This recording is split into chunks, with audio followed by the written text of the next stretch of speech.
Yo, what's up, JJ? Alright, we on YouTube.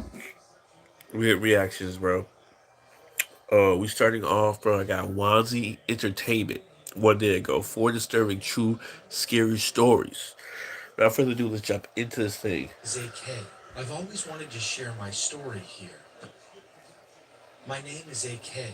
I've always wanted to share my story here, but nothing truly scary ever happened to me until a few days ago. It was during my university break. I'd come home to rest for a week. The first 4 days were fine, but on the fifth day, I heard whispering. It wasn't a hallucination. It was clear, real, right there. But I ignored it, told myself it was just the horror movie I'd watched earlier. Then came the sixth day. I have a little routine. I usually sleep in the large bedroom I share with my aunt, mom, and grandma. Then at 6:30 a.m., I move into my grandpa's room. He was always awake by then, out on the terrace getting fresh air. And his room is much cooler, easier to sleep in. But this time, I woke up at 3 a.m. I was half asleep, eyes closed, pillow and bedsheet in my arms. I didn't think twice. I knew the house well enough to walk with my eyes shut. Damn, I you got opened like the that? door to my grandpa's room, and when I opened my eyes, my heart stopped. Grandpa was sitting upright on the bed, just staring at me, cold, empty Is eyes. he I dead? froze. Then I snapped out of it, realizing it was still the middle of the night. I forced a smile. I'm sorry, Grandpa. He just grinned at me. I shut the door quickly and turned to run back. That's when I heard it, his laugh. I stopped in my tracks. The sound was so strange, so wrong. I opened the door just a crack, and he was already there, looking straight at me through the gap, still laughing. Fear washed over me. I ran back to Grandma's room, but when I opened the door, my aunt, my mother, and my grandmother were sitting there, all three, staring at me. Then my mother started laughing, and my grandmother joined, and then my aunt. The sound was deafening. Okay, a few things come to mind. Um, are you a little kid telling this story? He said he was coming from college break. Okay, I'm assuming you a grown adult, right? As a grown adult, I'm wondering, as a grown adult, why are you sleeping? You must have poor. You must be poor in living conditions. Why are you sleeping in the same bed in the same room with your auntie, aunt, and your grandmother, your mom, auntie, and your grandmother? Why are you going to sleep in your grandfather's bed across the house, bro, at like 6 in the morning? That's the real questions. That's the real thing I'm trying to figure out. In number two, the next thing I'm trying to figure out, if this is, it's like, if you see this happening and your grandpa laughing in the middle of the night and you go see people laughing in the middle of the night and you know you're awake and it's not a dream, why are you still in the house? Do you not have a car to like leave the house, or are you just gonna stay in the house while you do this? You're not gonna close the door and go sleep downstairs on the couch. You're not gonna lock yourself in the bathroom. You just gonna sit there and watch this, bro? That's the real question. Wrong. Twisted. I stood frozen as they laughed harder and harder until suddenly, without realizing it, I started laughing too. It hurt. My side ached. I couldn't breathe. I fell to my knees, clutching my stomach, gasping for air, Oh, something funny still as shit. laughing. The laughter wouldn't stop, and then everything went black. When I opened my eyes, I was in the hospital. Yeah, I gotta be My on family drugs. gathered around me. My mother burst into tears the moment she saw me awake. She kissed my forehead over and over, whispering that the prayers had worked. I asked her what had happened. She told me. That morning I stood up out of bed. My body arched backwards, my hands clawed through the air. I was on my tiptoes, my mouth wide open, and tears pouring down my face. And then I collapsed. As the doctor called my mother away, my grandmother and aunt followed her. And suddenly, it was just me and my grandpa. He leaned down, gave me the warmest smile he'd ever given me, and whispered, Did you laugh your heart out, little darling? You bring up some delicious Domino's What? pizzas, like the viral pizza. This is a perfect pizza. And we want to see more. So we're bringing back Domino's. It's a girl? No, nigga. My grandma's the kindest person I know, and I wanted to share a few You just stories gonna she skip told. past that? We're Bet. from England. She used to be a nurse, so of course she's seen quite a few dead bodies. She once mentioned how awful some of the victims of gang violence were in London. Car crashes, though, she said they were sometimes even worse. She was a very tough woman. There was always one strange thing about her house. She said her dog refused to go upstairs because of one particular room. That room always felt cold. We found out why from a neighbor who casually mentioned that a woman had died in that very room years ago. My grandma always had weird things happening around her. One night, my grandma was working late at the hospital with a few doctors. She was alone in one of the wings when she heard the sound of a cane tapping slowly down the hallway. She didn't think much of it at first. There had been an elderly woman staying there for a long time who always banged her cane when she walked. But then she remembered something. That woman had passed away earlier that week. Still, the sound continued. Tap, tap, tap. She turned the hallway lights on. Nothing. No one was there. At first, she told herself it must have been the pipes, or maybe the old building settling. But the same sound came back the next few nights. Always at the same time. Always the same steady tapping. Eventually, she came to believe that the woman's spirit was still walking the Bro, I'll halls be of the sleeping. hospital. But here's the story that I could never get over. The day my mom was born, my Nana brought her to the hospital to show her coworkers the baby. When she arrived, one of the doctors waved her over and offered us parking spot right next to the entrance. She was grateful. It saved her a walk with a newborn in her arms. She parked and went inside. Just moments later, she heard a loud, sickening thud from outside, followed by screaming. She ran out, and what she saw chilled her. A man had fallen from one of the hospital's upper floor windows. He landed directly on the car, parked where she usually would have parked. That's It was the crazy. car of the doctor who gave her his spot. If she had parked in her usual place, in her tiny Mini Cooper, the damage would have been horrific, fatal. If my mom had been in the back seat, she likely wouldn't have survived. Later, she asked what had happened. The man who jumped hadn't shown any signs of distress. He had coffee that morning, chatted with nurses, and seemed completely normal. Then, without warning, he ran toward a window, shattered the glass.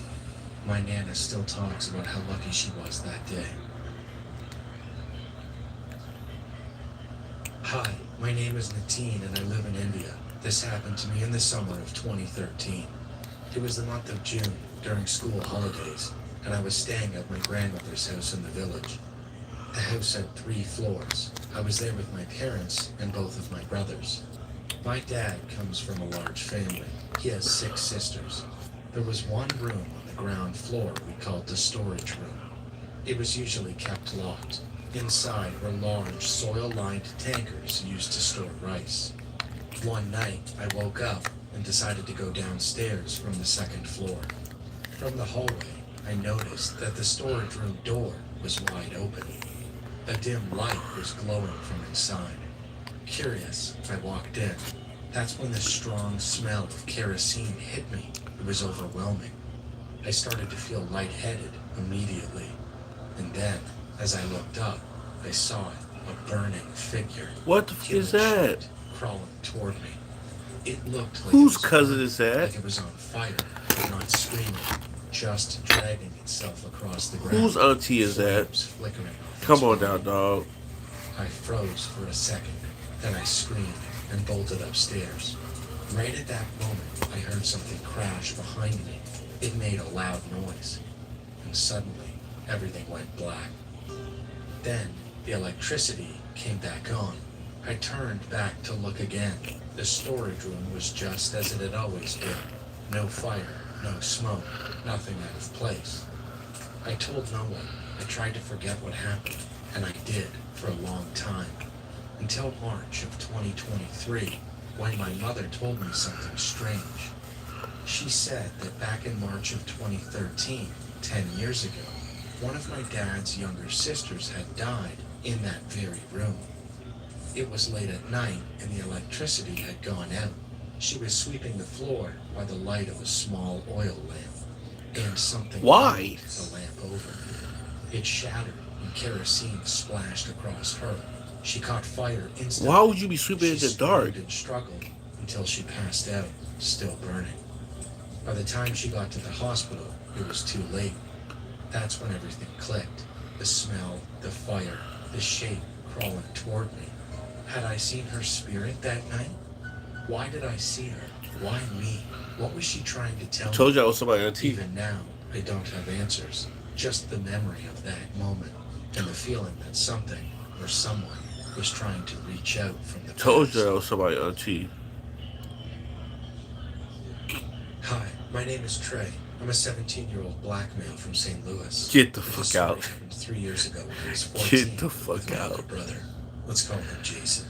So, my brother and I decided to leave home at 2 a.m. Y'all black. to explore an abandoned school in our Get the neighborhood. fuck out. Yeah, I know. Two kids sneaking out at that hour sounds reckless, but that's exactly what we did.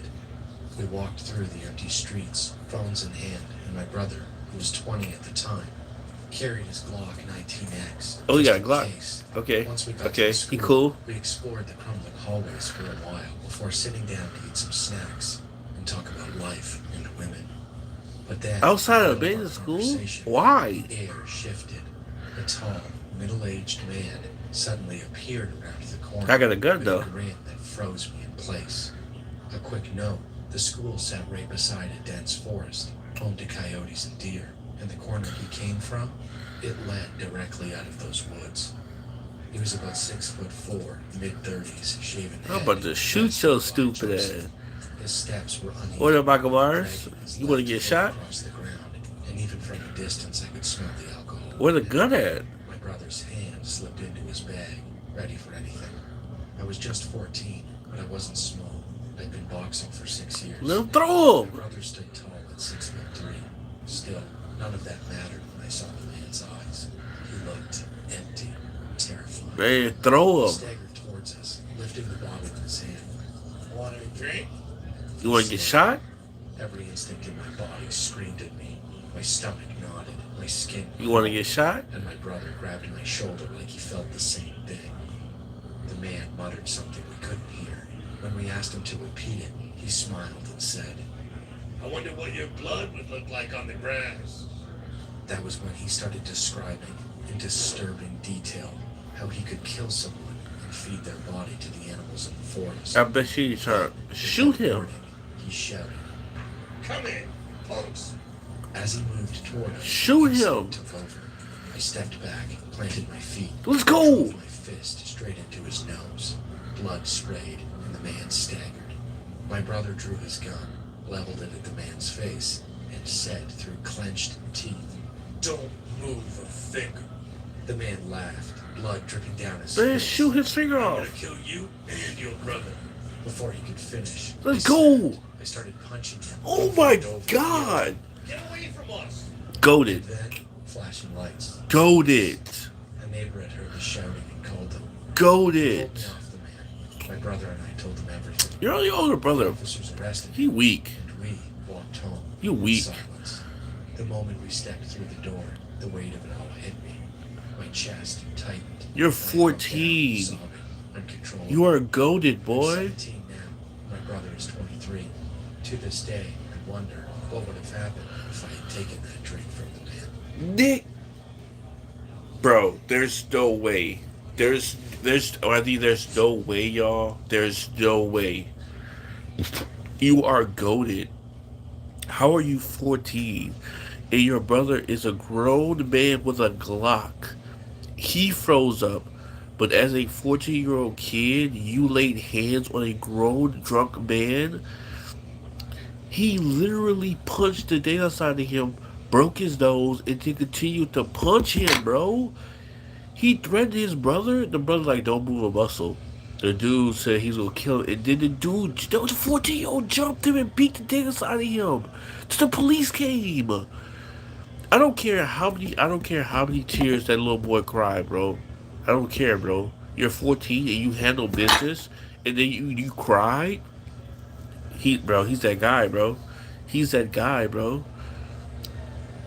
That's a W. That's a W. Your brother is the one with the L. Your brother should have shot him in his foot.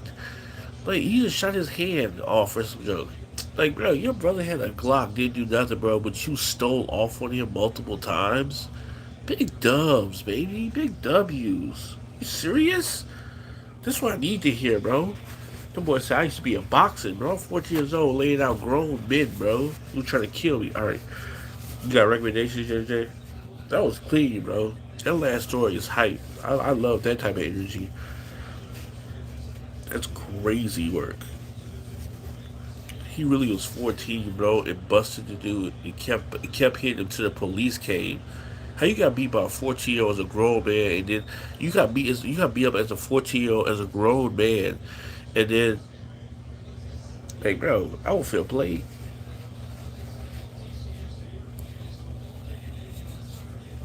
Boy, just stole off of your shit, bro. He said, "What up with it? What up with it?" Oh, bro, what you say? Like, bro,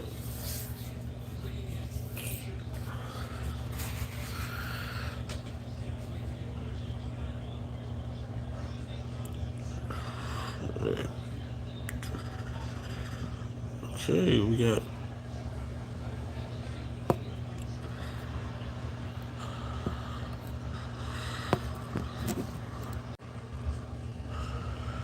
serial killer regulations been caught 45 years late.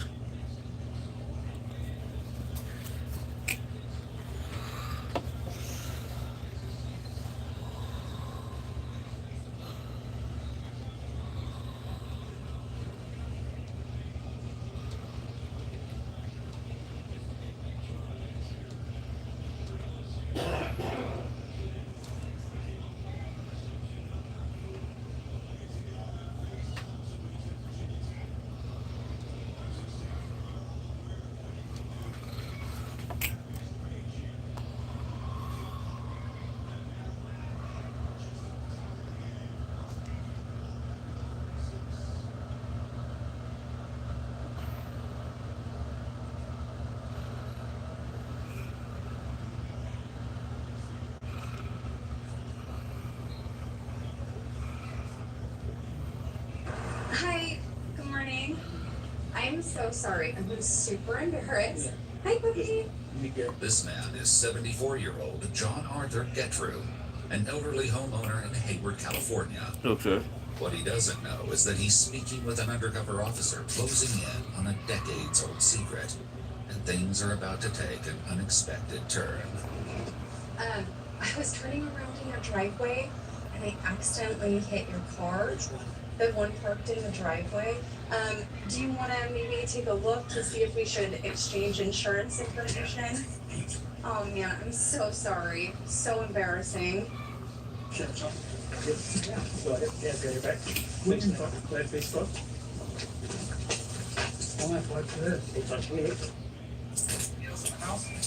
No, my wife's at work. Deputies give John a routine pat-down before he's led to the front seat of a police vehicle. They had on him. You gotta close the door, make sure the dogs. Yes. Take care of it. Okay. Though he hasn't been told why he's been arrested, He ain't saying John nothing. applauds the deputies for the ruse. You're lying. I'm coming out of the house, get that guy out of the house. Months earlier, cold case investigators in Santa Clara County reopened a murder case that had remained unsolved for 45 years. Damn. DNA from the crime scene was compared to a public database, allowing investigators to trace a family tree and identify John, a husband, father, and former Boy Scout leader, as the primary suspect. Investigators bring him in for questioning, hoping to uncover the truth. Is this devoted husband and father simply the wrong man?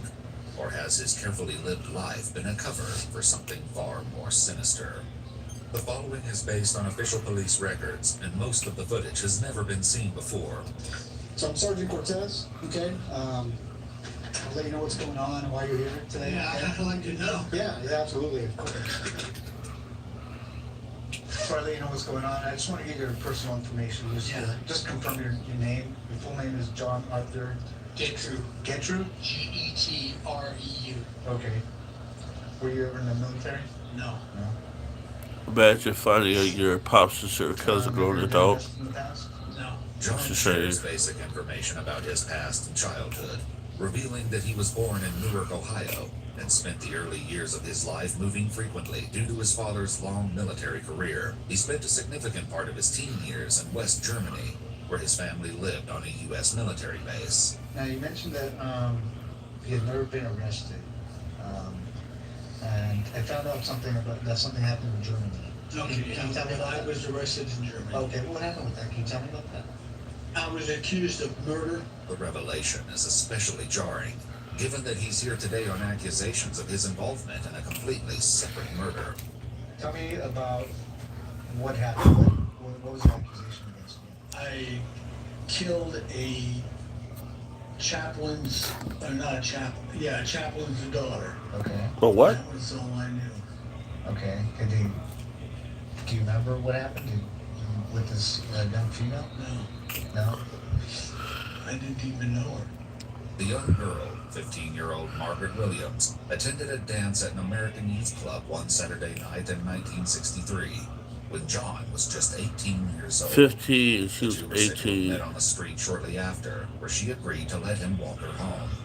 Why are Her you. body was discovered the next day on a Nigga, baseball diamond what? behind the club. Oh my She'd god, been why sexually assaulted and are you strangled. messing with a 50-year-old? You're 18. Why did they arrest you? If Probably the next day okay, after they found the body, I guess. okay. How did they tie you to this body?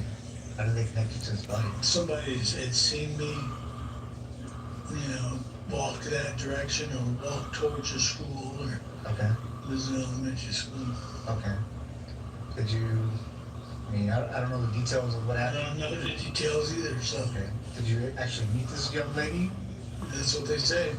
Though John maintains his innocence, he was found guilty at trial for Margaret's murder, ultimately receiving a sentence of 10 years in a German juvenile prison. Because of his age at the What? time, he was released after serving roughly 2/3 of his sentence. Then he walked free. He walked Actually, free? Actually, 6 years in prison. Something like that. Wow. And then how? After you were released, what happened? I just was dropped off at McGuire Air Force Base, and my father picked me up, and that was it. Like nothing Never happened. heard a word from him. Nothing. Okay. After returning to the United States, John moved to California, and in 1975 was once again at the center of a serious crime. Are you And then, serious? at some point, um, there was another accusation against you about sexual assault from the Palo Alto Police Yeah, Department. Palo Alto Police Nigga, Department this is the was second time. leader of an Explorer post. Okay. Can you tell me about what happened there? Nothing. Okay. 2 to 3? was That's just crazy. accused, interviewed, and that was it. Okay. What's this allegation? I gotta ask you. Yeah. This allegation that this young girl made against you that you sexually assaulted her. Did that actually happen? No, not that I know of. And if I was arrested for specifically that, and then not even tried, and then nothing happened. Like I told him, nothing happened. Yeah. I never saw her again. Did you end up serving time for that? Do you remember? No, I didn't serve any time that I know of. Bro, I can't. are you It serious? was so piddly that. It was so piddly. Didn't go to trial or anything Bro, like that? Okay. stuff was so messed up back in According to time. multiple news sources, John was 31 years old when the teenager came forward. Oh my claiming he not only god. assaulted and strangled her, but The threatened same to kill her profile as the if she first didn't girl. comply. He received a 6-month sentence, serving just 30 days on weekends after 5 were suspended. What? So I want to tell you a little bit about my investigation. Okay? Are you familiar with Palo Alto area, Stanford area, the hills in Stanford? Yeah. You ever go out there? You I ever, was a scout leader. I traveled all those hills. what hills? Which hills are you talking Well, we were out in the Bay, Hampton Bay Hills, Okay. and I traveled up through there, hiked with the boys. Did you ever go on the hills like in the area around Page Mill Road, like just west of Stanford? No. No, never went to that area? Okay. So I'm investigating there's a murder up there in the hills. And would there be any reason that you were ever up in those hills? No? No. Leslie Marie Perloff was a 21-year-old Stanford University graduate working as a law clerk at the North County Law Library in Palo Alto, California in 1973. Her body was found dumped in the Stanford Dish hiking area. A floral scarf was found tightly knotted around her neck and had been used as a ligature to strangle her to death. It was DNA found beneath her fingernails that led them to John, Oh who at the god. time worked near the Stanford campus as a security guard. You ever see this young lady? Do you know her? No. Who's that?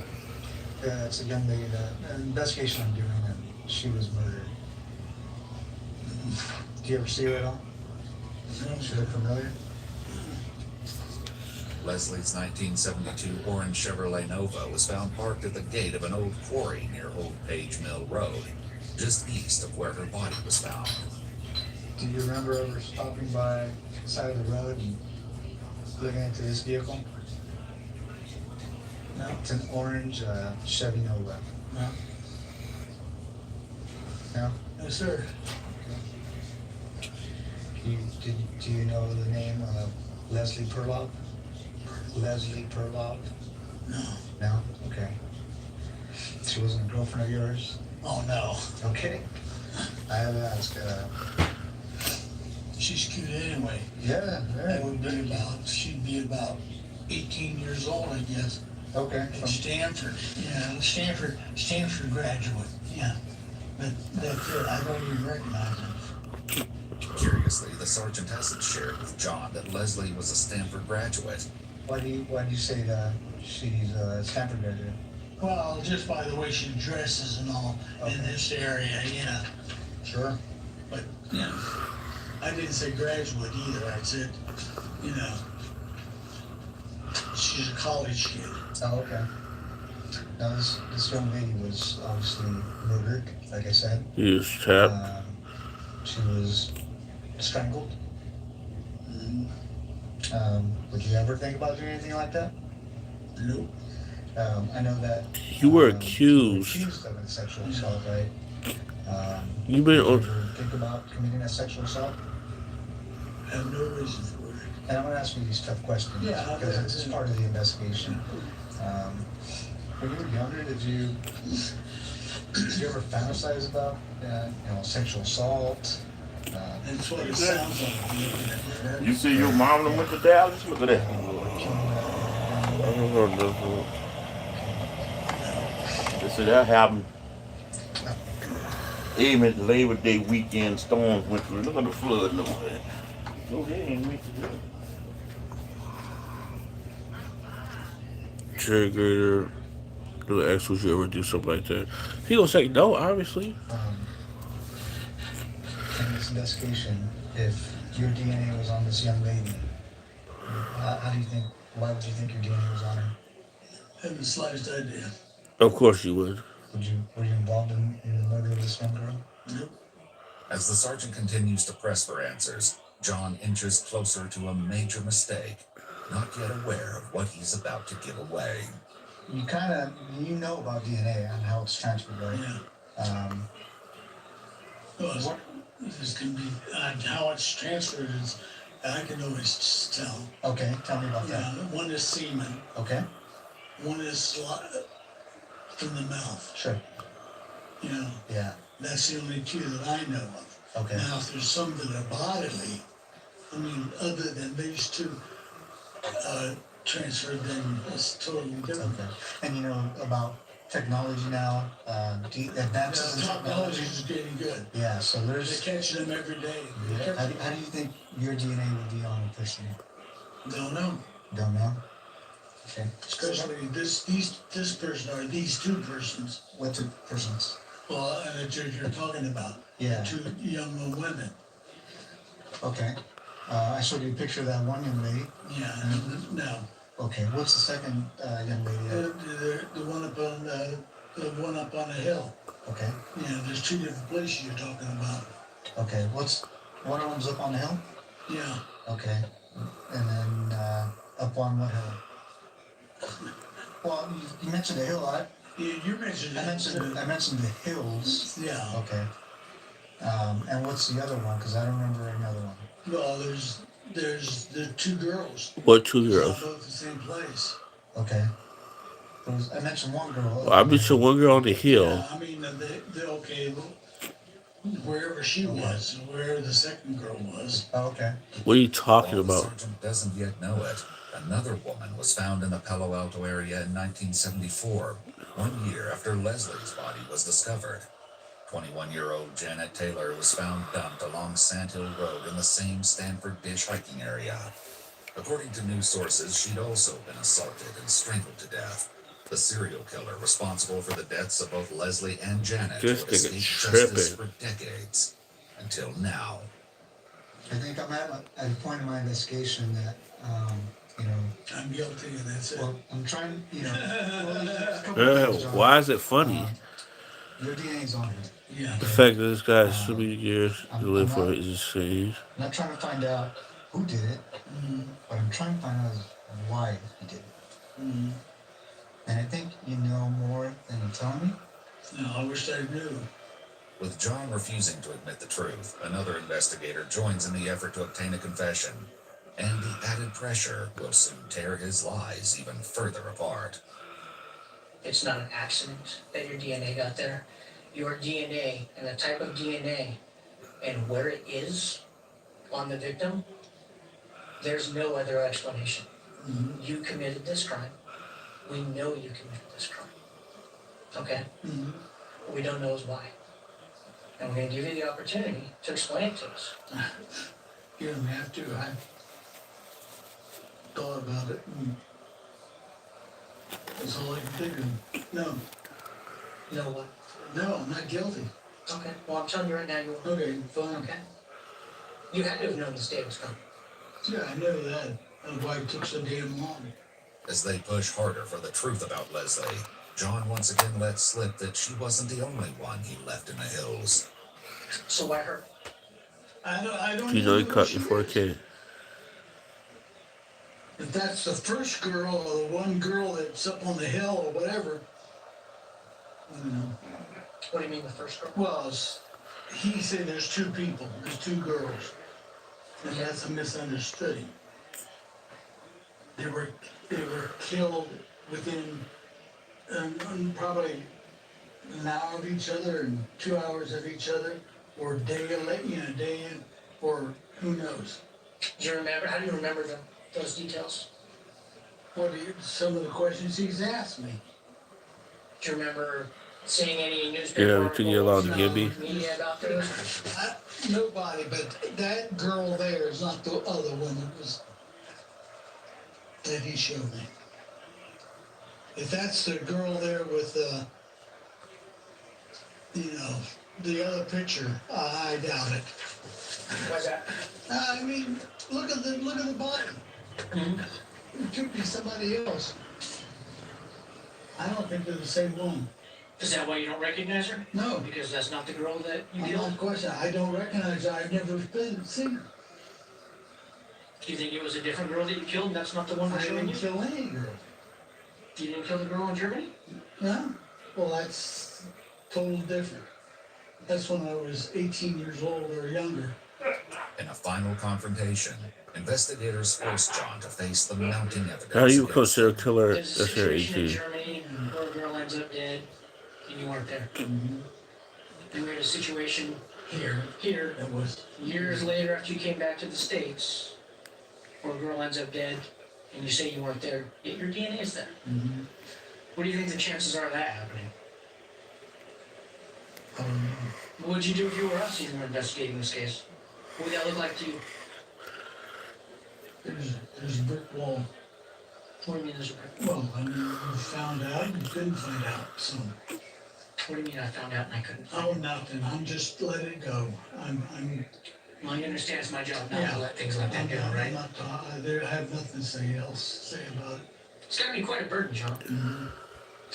Well, I'm gonna put the questioning from here on, unless I'm represented by somebody in the courts. What do you mean? A lawyer. You like a lawyer? I like a lawyer. Okay. Thanks, John. After requesting a lawyer, the interrogation came to an end. But justice quickly caught up with 74-year-old John Arthur Getrew, who was arrested and booked into the Santa Clara County Main Jail with a $10 million bond. In January 2019, DNA from the torn crotch of Janet Taylor's underwear was also determined to be a match for John. In September 2021, a jury found him guilty of first-degree murder with infliction of great bodily injury in the killing of 21-year-old Janet Taylor. He was sentenced to 7 years to life in prison, finally putting a serial killer who had His escaped life justice over. for decades behind bars. He had lived good. his life. He's In January 74. 2023, he pleaded guilty to the murder of Leslie Perloff and received a second life sentence to be served consecutive with the first. He's going to die According to there. multiple news sources, John Getrew died of natural causes on September He 22nd, died. 2023, Come on, y'all. at the age of 79. That man lived his life, His bro. DNA remains in the state database and will continue to be compared against evidence from unsolved murders in the ongoing effort to close more cases. If you'd like to see select... Gosh, come on now. What are we talking about? Why did we let this individual walk free after the Germany situation? The reason why he kept doing it because you let him walk free. He was like, oh, well, I got caught in Germany. It doesn't really happen. I mean, I was supposed to serve 10 years, but I got out in 3. Let me go back to the States. Do it again. Technology wasn't advanced. Couldn't catch him. Let me do it again. Let me do it again. You just kept letting him get off with it. And if he's 74, he had lived his life. He had kids. You get a life sentence as an old man. His life's over. There's no point. He had a couple of years left.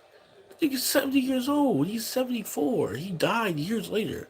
Talking about consecutive life sentences. The nigga was already dead, bro. He died of natural causes in jail. An old man. That man already lived his life. He got away with it, mostly. For most part. You know what I'm saying? He's an old man. Like, what, come on, bro.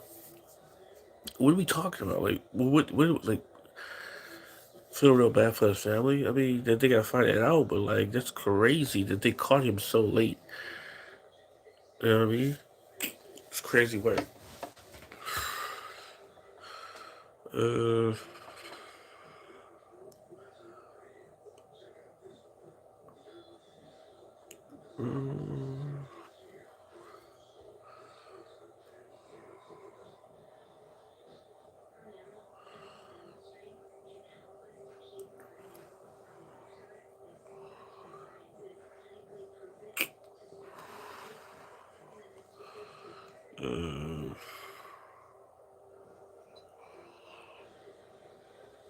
Turn their whole lives so Stanley the guy that pops is a monster.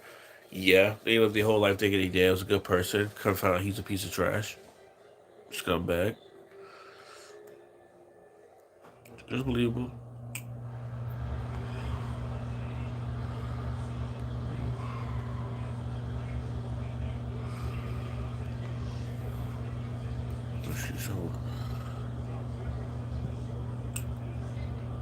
Today, I'm going to tell.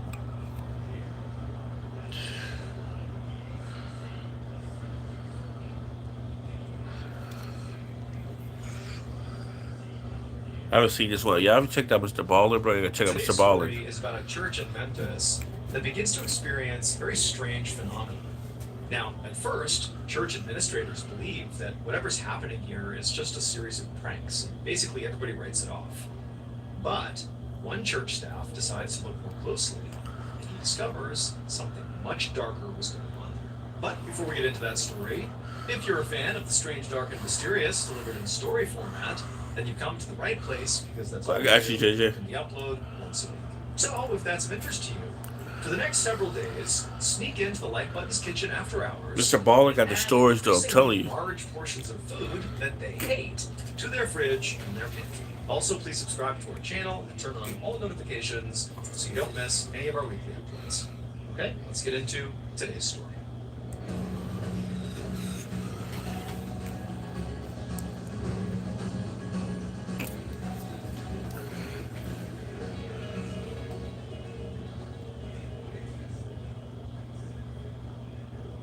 One morning in late February of 1982, a 42-year-old man named Sam Drash was standing inside of his office, which was inside of a United Methodist Church building in Memphis, Tennessee. And as he stood there, he was frustrated. His arms were crossed, and he was staring down at an empty bowl on his desk. So Sam was the headmaster of an elementary school that was inside of this church. This church building was massive. It not only had, the main chapel and this elementary school, but there were also dozens of offices. There was a full gymnasium, a full kitchen, laundry facilities. I mean, this place was massive. As for Sam, he spent the majority of his time in his office doing administrative work for the elementary school. And because he was at his computer all the time, just kind of doing this busy work, he found himself wanting to snack a lot. And so he needed like a healthy snack to binge on. And he found, mixed nuts were the thing he liked to eat the most that were, sort of healthy. And so he always had this big bowl of mixed nuts on his desk that he always kept full. But this morning, when he walked into his office, his big bowl of mixed nuts was inexplicably empty. And he knew the night before he had filled the bowl up, and he didn't come in between last night The and real now. life So, kill roll. who ate the mixed nuts? And so feeling pretty annoyed, he's like, all right, somebody must have taken them, okay, fine. And so he left his office and headed to You talking about the real life kill room? You talking about Mr. Baldwin video? Uh, what was that? You talking about that director, bro? I've seen the story of that director in Canada. Yeah, I've seen that. That's one of my favorites. Yeah, he's director in Canada, bro. Mark Churchill. He got obsessed with Dexter. Yeah, I seen that. the kitchen to get some more snacks. When Sam went inside the kitchen, he saw the church's cook was at the counter cutting vegetables. And so Sam said hello to the cook and then walked right over to the pantry where the snacks were. He opened it up and he looked at the shelf where the mixed nuts always were, and the entire container was gone. And in addition to that, Sam's scanning the other shelves and seeing that a lot of snacks that he knew were typically in this pantry were also gone. It was like someone had raided the entire pantry. And so Sam, he turns to the cook and goes, hey, was there like an event here last night where they would have handed out a lot of snacks? Because I feel like all the snacks are gone here. And the cook, who at that point was still chopping vegetables, he stopped, put the knife down, and he turned and looked at Sam and said, glad somebody else has noticed this. Because for the last month, food has been going missing for no reason. I don't understand what's happening. The cook told Sam that at first, the food that was going missing was pretty minor. It was really just snacks, just here and there, not a big deal. But he said more and more lately, it wasn't just snacks going missing. It was actually stuff from the fridge. And he told Sam that, at night, he put a padlock on the fridge, specifically to keep people out of it, in particular the kids, who would come in and like raid the fridge. He's like, it's locked. But, last night he said he put a ham in the fridge, this whole ham, put it in the fridge, and then he shut and locked the fridge. And then this morning when he came in, he opened the fridge up and the ham was gone. And he literally walked over to the fridge, opened it up, and showed Sam the shelf where this huge ham was supposed to be, but now it was just gone. The cook told Sam that he had already spoken to church administrators about this strange issue, when he flagged this morning that this ham was now gone. And while they said they'd look into it, they admitted to the cook that they really didn't know what to think of it. It was just very confusing how this was even happening. At this point, Sam was just totally irritated because now he knew, one, he would have to go do his admin work without any snacks. But two, it was pretty clear that, some of the kids, probably from his school, had likely begun sneaking into the kitchen and taking snacks. And also very likely, they must have gotten hold of the key to the padlock on the fridge, and now they're kind of escalating, stealing whole hams from the fridge. I mean, this whole thing was just totally annoying and really bad behavior. So Sam figured he would likely have to deal with the kids at some point. But Sam told the cook, look, for right now, what I'll do is I'll also talk to administrators and I'll have somebody come in here and they'll replace the lock on the fridge. A few days later, on March 3rd, Sam walked into the church building and began heading down the hallway towards his office. For the past couple of nights, things have been quiet in the church. Sam had the lock replaced on the fridge, and it seemed like that had solved the issue of things going missing in the fridge. And also Sam had replaced his mixed nut supply, and nobody had taken any. So it seemed like, whatever was going on, maybe there was a prankster or something, that clearly, changing the logs and maybe putting some additional pressure on the church administrators to let people know to stop doing this had its effect, because things were back to normal. But as Sam was walking down the hallway, he passed by the kitchen, which was open, and as he passed by, the cook, who was in there, saw Sam and said, hey, come in here, I gotta show you something. So Sam stopped, he goes into the kitchen, and the cook is standing by the fridge, and the fridge is open. And you can kind of see there's a look on the cook's face, like, hey, you gotta see this. And so Sam kind of has a sense of where this is going, walks over to the cook, and the cook points to an empty spot in the fridge. And he said, look, right there. There should have been several bottles of soda right there, and they're gone. And so Sam's like, okay, like, that's not good. Clearly this is still happening. But the cook is like, no, this is after the locks have been changed. There's only a handful of people that have access to the keys, and it's like church administrators who definitely would not be taking this soda. So I don't understand how this is even happening. And Sam's like, yeah, you're right. Like, that does sort of change things. Like, how is this happening? But before Sam could ask any follow-up questions, the cook was like, this isn't all either. This is just one thing I've noticed. You know how we all have that one friend we go to with all our financial questions? Well, meet Experiment. The other thing that's going on now, ever since we changed the locks, is someone is also beginning to mess with my personal stuff. He told Sam that every day when he was done in the kitchen, when he would leave, he would always leave his work shoes and his apron in one spot in the kitchen. He would leave them right there, he would leave, and then the next morning when he would come back, his things would be right there, he'd put them back on, and he'd get to work. But ever since changing the locks, when he had come into the kitchen, his stuff would be moved. His shoes at one point were on the counter when he came in, and his apron was put somewhere else. But I mean, nobody was stealing from him. It was like they were just messing with him. And the cook said to Sam, like, I just don't get it. Like, why are they doing this? This can't be satisfying. They don't even see my reaction to this stuff. Like, what are they doing just messing with my stuff? Sam was equally baffled by this. And he just told the cook, look, I'll talk to administrators again and see if there's anything we can do, change the locks again. I don't know. I'll see if anybody can help us here, because I really don't understand what's happening. And so Sam left the kitchen and headed down the hallway towards his office with the intent to go in there and write up a report about what had just happened and hand it over to the administrators. But when Sam walked into his office, he noticed there was something sitting right in the middle of his desk that had not been there the night before. It looked like a paper towel. And so Sam, he walks up and sees it is a paper towel, but there's a note scrawled on this paper towel, sort of like hectic, chaotic handwriting, like somebody was in a rush writing this note.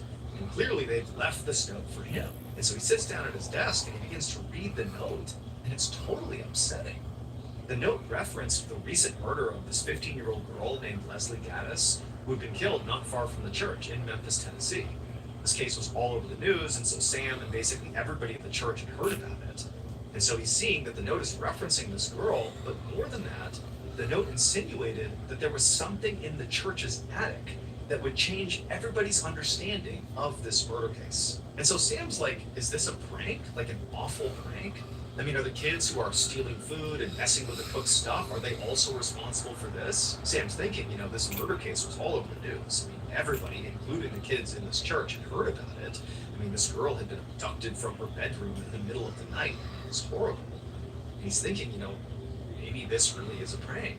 But at the same time, Sam's thinking that if this note is true, that there is some horrible thing or some clue or evidence up in the attic that might be useful to police about this case, like, he had a responsibility to share it with the authorities. And so even though he knew he might be overreacting a little bit to this, he called the police and said, hey, you gotta come down here and look at this. And so sure enough, later that day, police showed up to the church, they met with Sam, they read the note, and they went into the attic. And they searched it extensively, but they didn't find anything connected to the Leslie Gaddis murder case. They didn't really find anything of note up there at all. They also searched the entire building, just in case, but there was nothing of note. And so the police told Sam that, look, your first instinct was probably right here, that this was likely a prank. Whoever was maybe messing with your kitchen food, and the cook very likely did this too, I don't know. But, if anything serious happens, about this case or anything else, don't hesitate to reach out, but this does not seem like a big deal. So the police left, and Sam is just left in his office thinking, like, what do I do here? I mean, like, he didn't know who was messing with the stuff in the kitchen or the cook. He didn't know who had written this note. But it really started to seem like, somebody was up to something, or multiple people were. And he just wanted to understand why. Why is this happening?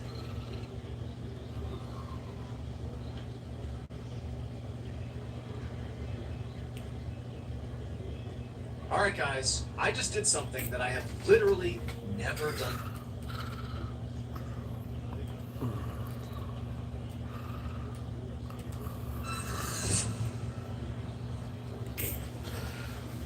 Over the next couple of weeks, Food continued to go missing from the kitchen, despite locks being changed several more times. The church's cook continued to have his stuff messed with, and more notes, handwritten notes on various pieces of paper and paper towels, began popping up, not just on Sam's desk, but also on other church officials' desks. And these other church officials, when they got them, they were totally convinced that this had to be a prank. But for Sam, he just felt like, I don't know if this is a prank. It's not really funny. It isn't like the person doing it is really getting any big reaction. It's just kind of creepy and unsettling that somebody is, launching this bizarre campaign against the church. Like, it didn't add up. But, even though this is all happening for weeks at this point, the final straw, at least in Sam's mind, happened the previous Sunday. He and his family were at church, and his son was sitting in one of the front pews, and he grabbed a Bible and opened it up, and sure enough, a note tumbled out of the Bible. It was one of those handwritten notes on paper towel, and again, it referenced the murder of Leslie Gaddis. And Sam's looking at his young child, his young boy, reading this note, being like, what's going on here? And Sam's like, this is totally unacceptable. It's one thing to be leaving these notes for adults to find, but now, children are going to be reading these notes. That's not okay. And so on March 17th, so roughly about a month and a half after all this strange stuff had begun happening in the church, Sam went to the maintenance crew of the church building and told them he wanted to set up a stakeout. Because by this point, Sam was starting to think, I don't know if just, some kid or kids from the elementary school are pranking the church. I mean, this has been going on for weeks now. It's sort of dark at this point with these notes that are being left all over the place. This doesn't really feel like just some kid. This actually feels like maybe an adult, maybe an outsider who's coming in to do this. For what reason, Sam didn't know, but he just felt like something's off here. And so his plan was basically he and the maintenance crew would stay in the church at night and literally hide and try to catch whoever this was, breaking in, doing this stuff in the act. By about 10 p.m. on March 17th, it was just Sam and the maintenance crew in their various hiding spots in the church, sort of centrally located so they could see the hallway that led to the kitchen, that led to Sam's office. They're all just kind of positioned, waiting. And so far, nothing had happened. I mean, the church was totally quiet. Everybody else had left for the night. It was just Sam and the maintenance crew. They're just kind of twiddling their thumbs, waiting to see what would happen. And at some point, the maintenance crew, they got really bored because there really was nothing happening. I mean, Sam was super motivated, but the maintenance crew is like, I don't know, I don't really care about any of this stuff. And so one of them decided to just, stretch his legs and just walk around the church, just to do anything other than sit here with nothing happening. And so he got up and he walked down the hallway and he's kind of looking in each room and there's nothing going on. And as he was walking towards the nursery at the end of the hallway, he heard some movement coming from behind him. He turned around. He thought it was, one of the other maintenance workers or Sam, but no, he saw a light come on in the kitchen. And so thinking, oh my goodness, maybe I've caught this person in the act. He charges down the hallway, he goes into the kitchen, and he can't believe what he sees. It would turn out everybody had it wrong about what happened to 15-year-old Leslie Gaddis. She really was, several months earlier, literally taken from her bedroom in the middle of the night, taken out of her house. But she wasn't murdered. Everybody thought she had been, and the news acted like she had been, but she hadn't been. Instead, her kidnapper, 42-year-old Ernest Stubblefield, had taken her in the middle of the night and brought her to this church and had been holding her in the church's attic for the last 119 days. And during that time, Ernest had her at knife point and basically watched her near 24/7 to make sure she wouldn't escape. And the whole time he's telling her, don't worry, I'm gonna get ransom for you, and as soon as I do, you'll be allowed to leave.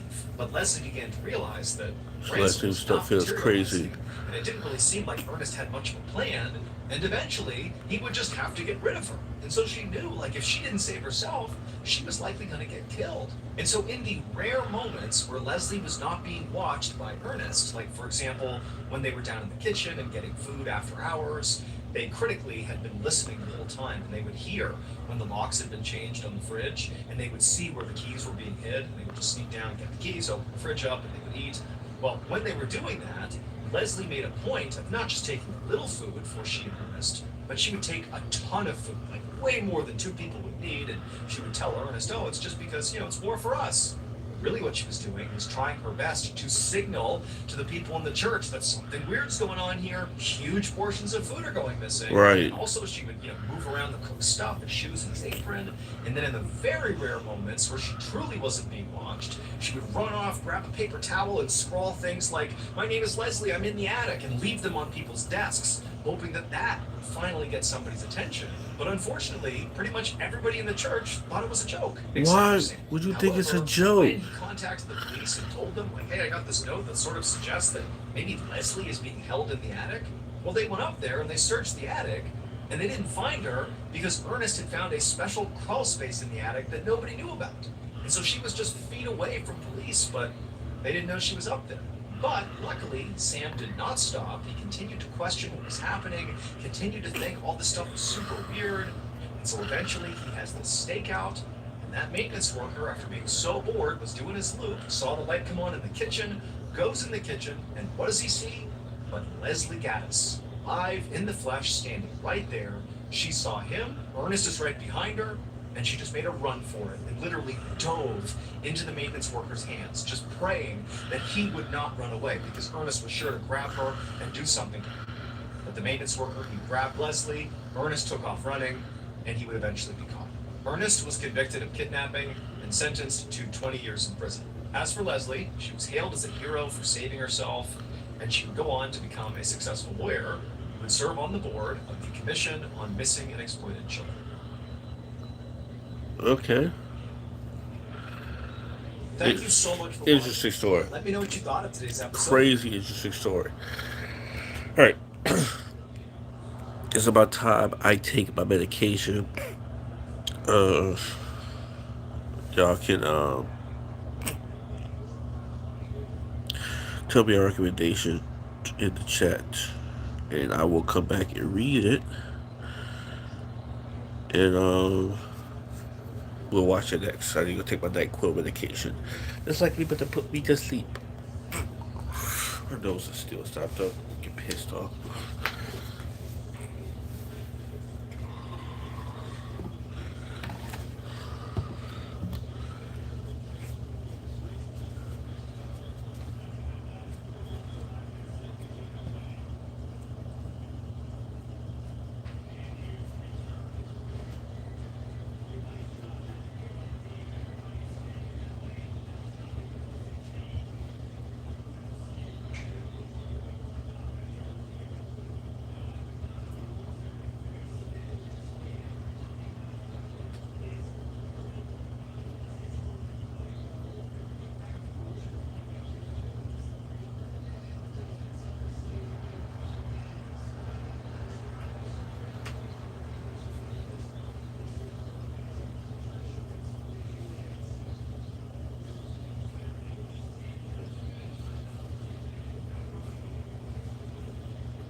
Have you came with a recommendation idea or no?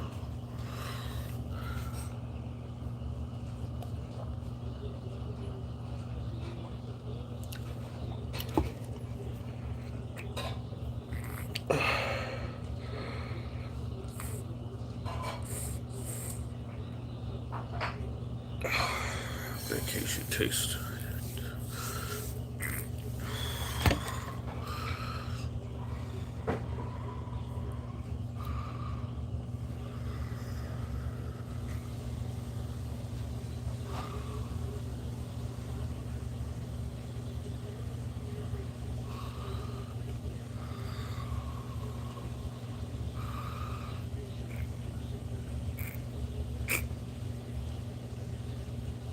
We got a recommendation or no?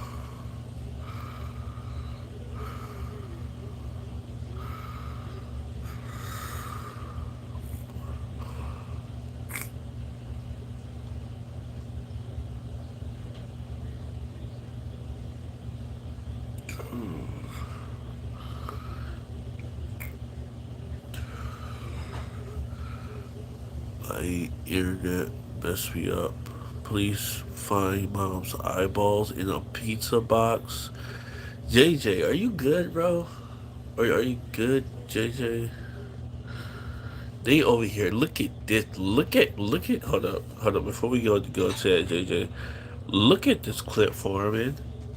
Look at this clip. I don't see this clip, Foreman, with your rage. Look at this thumbnail. In the clip, Foreman, confessing my true feelings of sinner. I used to hate you. And look at the thumbnail, making eye contact, bro. And they wondering why, and they wonder why niggas get parasocial, right? They wonder why. See, so your rage instead of and see them with extra Emily Agent 00 if you don't know, and you're all doing some kind of Pokemon Go live stream, right? Something like a big event, and they clip farming. But the moments people get parasocial about it and weird, that's when they want to be like, oh, it's not like that. People are weird, but you're doing stuff like this. He's paying people to make this thumbnail. They have an eye contact, and this whole video is like what 30 minutes, 28 minutes. It's gonna be nothing but clip farming, bro. It's gonna be clickbait. But JJ, let's go back, bro. Come on, dog. The police found my mom's eyeballs on the pizza box, bro. JJ, why, bro? Like, why? Is this what you watch in your free time, JJ? I just want to know, bro. Like, when you, yeah, it's for instance, kill counts, and then like, you know, what I'm saying, and then like, I don't know, bro. You know what I mean? Like, it's a lot of telltale signs that you into like a lot of. I'm joking, bro.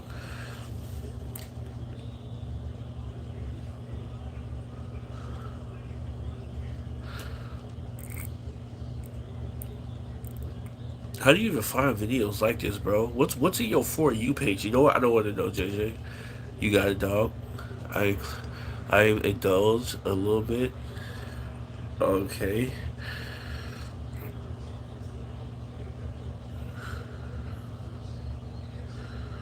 I don't know, bro.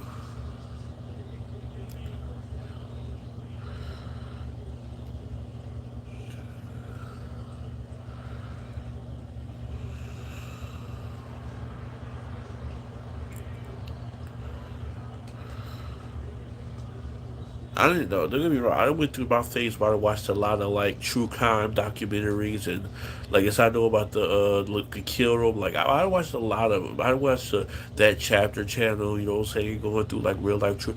I didn't went through that phase, bro. But I had to like I had to take a second away from that, bro. It's too much. Yeah, switch to anime, watch some romance, bro. Like you know what I'm saying? Some Korean dramas. You know what I'm saying? You gotta stretch it out. You start looking at the world into a dark place like that, it's no going back. You know what I'm saying? Even the world is on some dark shit, bro. You gotta see the light at the end of the tunnel type shit, bro. You know what I mean? Uh, gosh, that medicine gonna kick in, y'all, and it's gonna be GG's for me, bro. I'm gonna be out like a light. Why is this even allowed on YouTube? Why is this even be allowed on YouTube?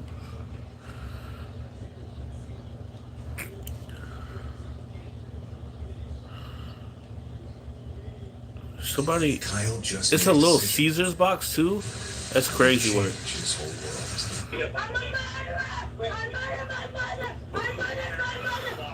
Oh, okay.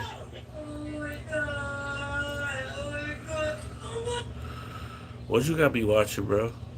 What you got me watching? What is wrong? What is wrong with y'all, bro? If you are subscribed to this, unsubscribe, JJ, please, bro. Oh my god, that was so vicious. Did you see that? I can't look at myself. I can't look at myself. I can't look at myself. I can't look at myself. She mentally? That's my mom. Florida woman calls a co-worker in the middle of the night begging for help. When he What's gets all to I her be doing? house, I she forgot reveals about the something site she shocking recommended and me. tells him to call 911. Within an hour, police uncover the brutal truth in the woman's garage, where one of the most savage crime scenes imaginable awaits them. The following report is based on official police records, and the footage has never Yeah, been seen TJ, I'm just before gonna until now. Discord you. The scene the Sorry, bro. police I'm gonna Discord you my I will personally Discord you my anime password and information about Crunchyroll and stuff like that, and I'll put you on some good shows, bro. You know what I'm saying? And just put you on some. You know what I'm saying? We get a chance, bro. find inside a Royal Palm Beach, Florida home on March 16th, 2018 is one of unimaginable horror. Blood spatter stretches from the entranceway to the kitchen, into the laundry room, and even up the walls. But it's inside the garage that the authorities find the true nightmare. A woman's body, mutilated beyond recognition, her eyes carved out of her head. And while these images will undoubtedly remain engraved in the memories of every law enforcement officer who sees them, one may last longer than the rest. The woman's eyeballs placed carefully on top of a Little Caesars pizza box, right over the cartoon logo's eyes. But the Oh, first she did signs that of on trouble purpose. didn't come from this unfathomably gory police walkthrough. Isn't it crazy though? But Little Caesars got a deal going on right now. If you want to go to the Little Caesar app, you get the pizza code, and you get two one topping large pizzas for $4.99 each, bro. I'm just saying it's a deal, bro. It's a deal. Not like this woman's eyes on the pizza box, but for real, there's a deal though. Little Caesars here when it's hot, when it's cold. I don't speak on that. Let's keep going though. They came hours earlier when a 32-year-old woman named Camille She's Valle began black. sending unusual text messages to Kenneth, her manager at work. At 10:24, and they said, "Got my big wings now. I got a story you could tell for centuries." Kenneth's phone shows that the first text from Camille came at Okay, I was about to say some 10:03 white p.m. people and stuff. Never depicted an mind. emoji of an angel. Shortly thereafter, she sent him a picture of a man giving the middle finger to a police car and wrote, "There's only one." Camille then sends a cryptic message that reads, "I need to sleep. Can you tell the boys to keep it down up there? I need rest." Attached to this text is a helicopter emoji. Do you know what that means? I had no idea. But the text continued. Camille sent a photograph of 3 gold statues with a message reading, "My pendant." She then writes, "Bring it to me by order of King Osakan Oh, King she's II," mentally and sends a disturbed. picture of a city with a pyramid. She ends the string of texts with one final ominous message that reads, "Mom doesn't believe me, King. Can you believe her?" You were prophetic? Yeah. Oh, okay. I'm a manager. Okay. So what did she do? She was praying for She worked at FedEx. and a new book would be ready. You see the time. I think that was done before you. She was texting me on afterwards. My guess, like strictly my guess, would be when she sent you. I got my wings. It's already done. That would be my guess. Camille also sent similar text messages to another manager at FedEx that night, but it wasn't until shortly after 1 a.m. that she picked up the phone to call a coworker named Julio. Well, I was asleep, and I got a call from Camille, and she sounded like something happened. She sounded, I don't know, frantic maybe. I don't know if that's the right word, but she told me, she's like, "Can you come over? I need somebody to talk to." And I was like, "Okay." And I hung up. And then I told her to text me her address, and I came over here, and I saw her outside. I met with her outside her house, and when I saw her, she was kind of mumbling a little bit. I couldn't understand everything that she was saying, but she was saying something about that she's been offered meds, that her weed got laced. Then she told me that she murdered her mom. On the heels of that horrifying admission, Julio immediately calls 911, and deputies from the Palm Beach County He is Sheriff's not about to be Office respond to accessory. the scene. They find Camille sitting on the sidewalk and immediately notice that her hands are covered in blood. She tells the responding deputies that she killed her mother and makes the statement, "The drugs made me do it." But it's not until they put her in handcuffs and begin walking her to a police car that she becomes completely unhinged.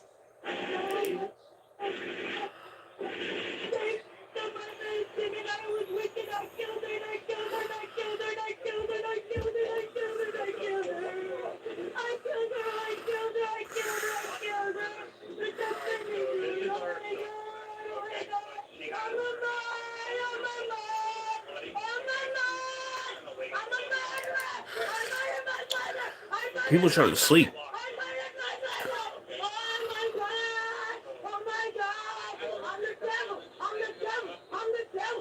If you watch anything else after this, I got something that's more of it.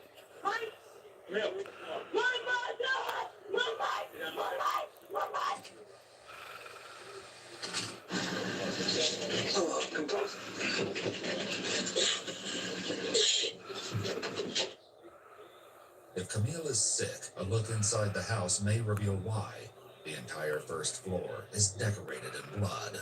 Inside the garage, there awaits a scene of utter savagery. Camille's mother, Francisca Montero Baya, lies on the floor, her face smashed, with a deep cut to her right arm and a long, wide gash down the center of her chest. There's another deep cut in her pubic area, and the skin of her forehead has been peeled back, exposing the skull underneath. Jesus Her eyes Christ. are missing. And of course, there is their final tragic resting place, positioned on top of a pizza box, almost like someone's idea of a sick joke. Investigators notice there are cameras set up inside and outside the house, but when they check the recordings, they find that the DVR has been unplugged. The bloodstains surrounding the outlet suggest that this was done very recently. Camille tells police that she thinks someone laced her marijuana with PCP, or flocka, a designer drug that can lead to hallucinations and violent aggression. How you gonna do it to me say after? If he was on drugs, it's possible. She don't even know what's going on like that.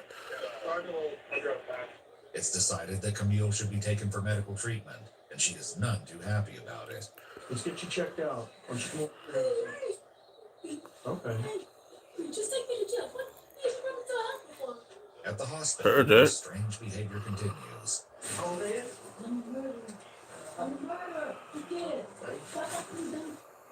You know, let's just get through this as quick as we can, so don't make it any harder for the doctor, all right? I accept how it would be God, would be God, would be God. You want to get out here and go, buddy, all right? But if they don't rock, but if they don't rock, then fight it out, then fight it out. Yeah. She was innocent, she was innocent, she was innocent, she was so good, she was good, she was good, she was good. And I, the devil came and I killed. And I killed.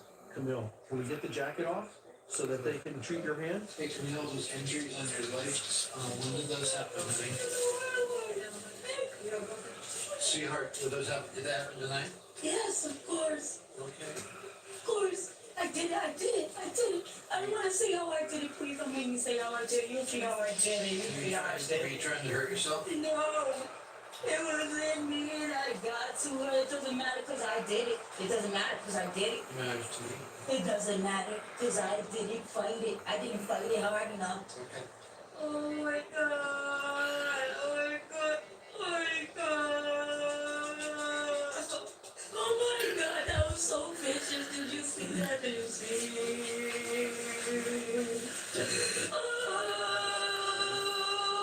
Oh, I'm so sorry. I'm so sorry, Mommy. I'm sorry. What do you mean, Mommy? I'm sorry. I should have listened. I should have stopped smoking. I'm sorry.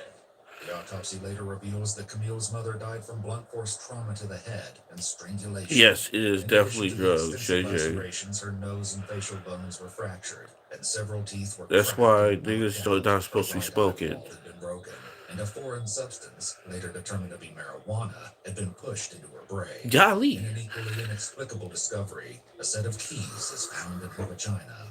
At the Oh. hospital on the night of the murder, Camille seems unable to cope with the haunting memory of what she's done. I can't believe I did that. Oh my God. So please not be now. Please, I can't think anyone can change. Nothing could keep me. I don't want to, like I said, like I said, what I want and I want to get it out of me, get it out of me, get it out of me, get it out of me. Camille's toxicology report will later reveal the presence of THC and amphetamines in her system. And Yeah. though there is no mention of flocka in the test results, one of her neighbors recalls Camille mentioning it on a previous occasion. We were just kind of talking, maybe something about the news that day. I don't remember exactly, but it was something about a situation that had happened, about somebody being on flocka. And that night too, we thought, this is so weird. She just admitted that she had done that, and we were all kind of like, you tried that? And she's like, yeah, I sprinkled some on a cigarette. But while it's unclear what part illegal substances may have played in that night's massacre, the discoveries keep getting more and more bizarre. Inside the garage, police find a cryptic handwritten note that reads, "The gates to heaven are in your eyes, the stairway to heaven at your legs." I found nirvana when you tasted the fruit. I was blinded by love at first sight. At the hospital, Camille is no closer to finding peace. I can't look at myself. I can't look at myself. I can't look at myself. I can't look at myself. That's my mom. I'm such a mom. Okay, Ron, craziest touchdown ever. Tennessee Titans. Music City Miracle. Nice and snags it, comes running Bro, double park. What? is this almost over? According to one of her mother's co-workers, however, the relationship between Francisca and Camille had grown strained in recent months. I knew she was having problems with this daughter. Okay. Drugs and many times she didn't want to go home. We would go after work, we'd go here, we'd go to the restaurant and they'd have, happy hour, something to eat because she didn't want to go. She didn't want to go home. How long has that been going on? That's about a year now. About a year now? Yeah, or more. Okay. And she was having trouble sleeping and you could see things were bothering her, but she wouldn't talk to anybody. On the night of the murder, a nurse tries to look past Camille's horrific deeds to offer words of comfort. I'm dead because I'm tired. I have no soul anymore. No soul. No, Everybody had a soul. Praying. You talk to the Lord. I give it for God. Don't tell me I want forgiveness. I don't want to pray. I don't want to. Sorry, you're going through this. Say off to this. You're a monster. A monster, a monster, a monster. You're a monster? Nobody's a monster. Camille, I'm not sure what you're going through, what you did, but I'll pray for you so everything be okay, all right? It's not going to be okay. There's nothing you can do.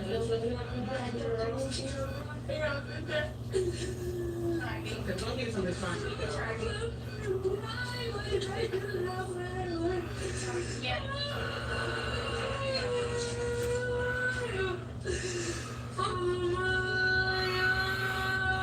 We'll give her some medicine so she could be maybe more calm. Yeah. Give it some vital signs. I gotta get vital signs. If you need to relax her. Marilyn, she's ready to go. She's ready to go with her. Prison. The police prepare to transport Camille to the detention center for booking, but the nurse has some parting words. I'm sorry I just met you. I wish I could, be here for you, but just pray, girl. God is good. Fortunate to you, we have to live the missing thing we didn't mind. I need your help before you go. Oh, thank you. Although she was originally booked on first-degree murder, Camille Baya ultimately pled guilty to manslaughter with a weapon 6 years later, in November 2023. She was sentenced to 15 years in prison with credit for time served. What? Francisco Montero Baya was 55 years old.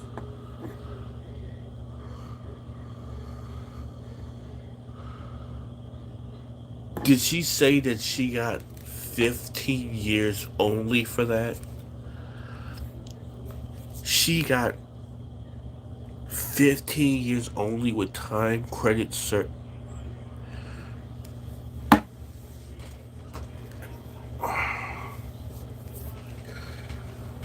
Could you imagine being the person who needs to take a picture of the eyeballs on the box? Somebody sick was probably laughing at that shit. I bet you look up a reaction video of somebody. Only 50 years is crazy. But she has to live with that the rest of her life, though. JJ, what do you be watching? Yo, is this all, bro? Bro?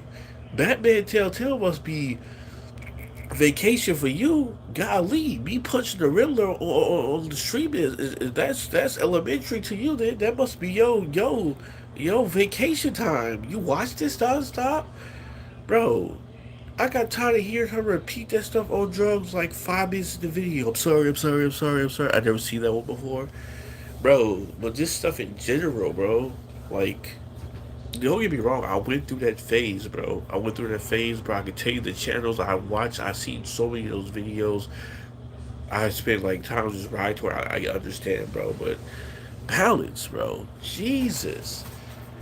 Like this girl I'm almost like 5 seconds from turning off the video. I'm sorry, I'm needing. Bro, do I want to hear that, bro? And then after all that, removing somebody eyeballs out and put it on little Caesar boxes, high off for drugs like that, you get 15 years. You have to live with that, bro. You have to live with that. She's gonna get out to jail, get off of drugs, and you have to live with that. No, man.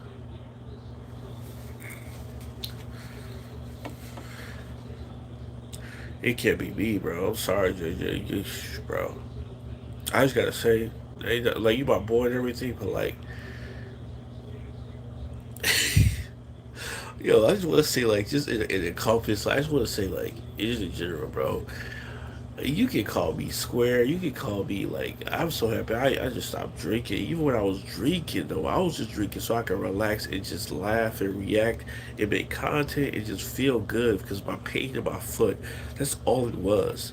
And now, like, actually, I just realized like this is Saturday and Monday through Friday, I made my first week without drinking. I mean, obviously tomorrow I've been taking cold medicine, so I can't drink alcohol. Period. But I'm actually since the cold hit, I'm actually really not worried about drinking like that. I'm just more kind of focused on getting rid of the cold.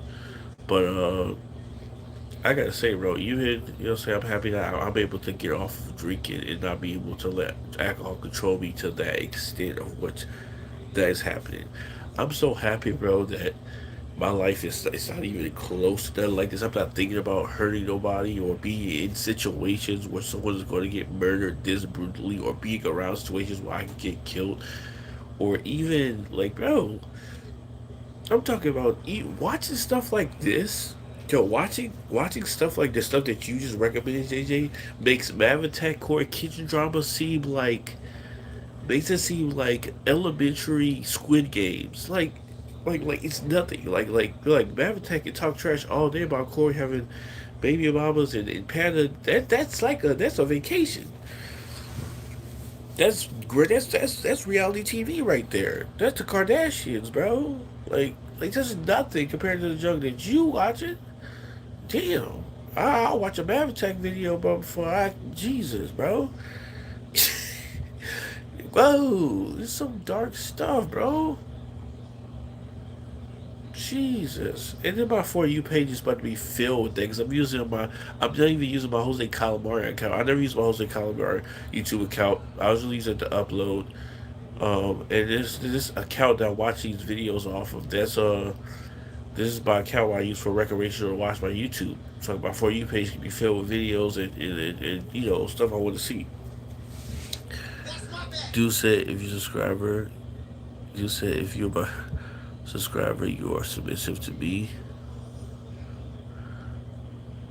Some of the wise ones. Let's see.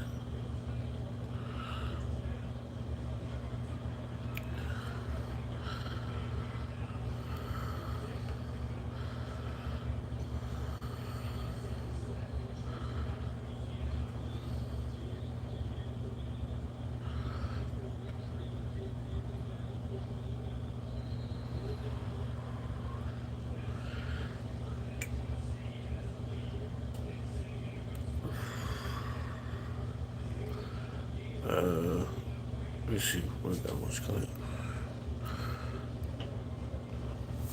Let's see.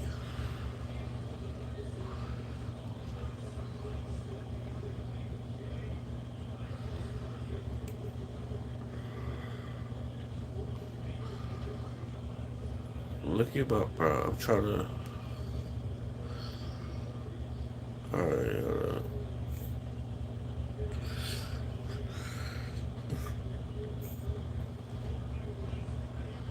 just tweaking. Didn't watch the full vid, but saw his second vid on what?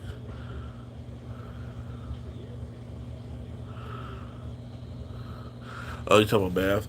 He said didn't watch the full video, but saw math said that the second video is TikTok. Just tweaking.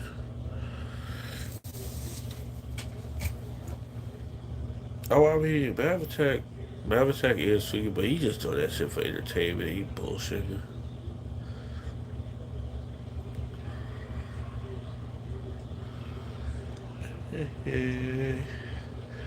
I'm trying to look for something lighthearted right now. You got me throat, JJ.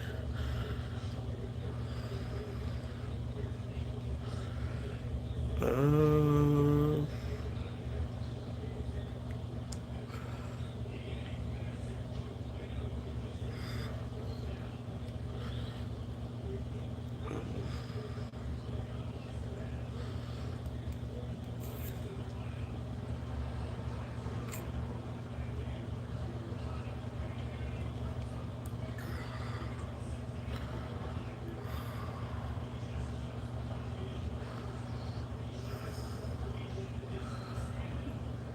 Movies that just piss me off by Derek FPDB.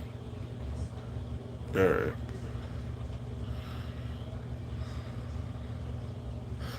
I'll tell you movies that pissed me off was I don't know if we talked about this on stream, bro.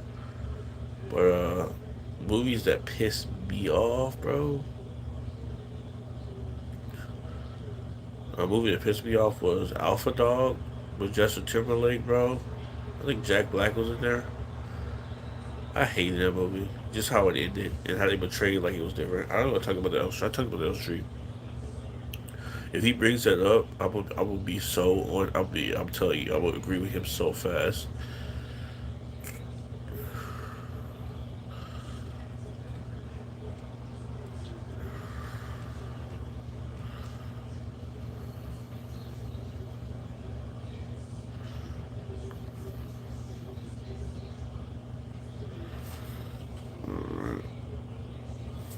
You know, when I'm